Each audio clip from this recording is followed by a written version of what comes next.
বিজনীৰ উত্তৰ বল্লমগুৰিত ভয়ংকৰ ঘটনা পত্নীক শিৰচ্ছেদ কৰি চিহ্ন মুণ্ডলৈ বল্লমগুৰি আৰক্ষী চকীত উপস্থিত হত্যাকাৰী স্বামীৰ নাম ব্ৰিটিছ হাজং কি কাৰণত স্বামী ব্ৰিটিছ হাজঙে এই ভয়ংকৰ হত্যাকাণ্ড সংঘটিত কৰিলে সঠিকভাৱে জানিব পৰা হোৱা নাই পত্নীৰ নাম বৈজন্তী হাজং দাৰে খপিয়াই শিৰচ্ছেদ কৰি দা আৰু এখন মোনাত চিহ্ন মুণ্ডলৈ থানাত উপস্থিত হত্যাকাৰী স্বামী ব্ৰিটিছ হাজং অতিৰিক্ত আৰক্ষী অধীক্ষক ৰশ্মিৰেখা শৰ্মা বিজনী মহকুমা আৰক্ষী বিষয়া প্ৰসেনজিৎ দাস ঘটনাস্থলীত উপস্থিত হৈ তদন্ত অব্যাহত ৰাখিছে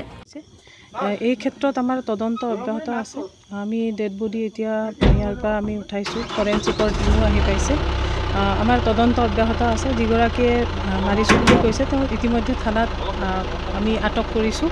আৰু তেওঁ থানাত আছে এতিয়া আমি গোটেইখিনি তদন্ত কৰিহে আচল কথাখিনি গম পোৱা যাব ধন্যবাদ এতিয়ালৈকে অনুমানৰ ভিত্তিত আমি একো ক'ব নোৱাৰোঁ গোটেইখিনি ঘটনা ভালদৰে আমাৰ ইনভেষ্টিগেশ্যন চলি আছে সেইখিনি শেষ হৈ লওক তাৰপিছত আমি কাৰণখিনি আপোনালোকক জনাই দিম বিজনীৰ পৰা আশিষ দাসৰ ৰিপৰ্ট এনি ভাৰত 24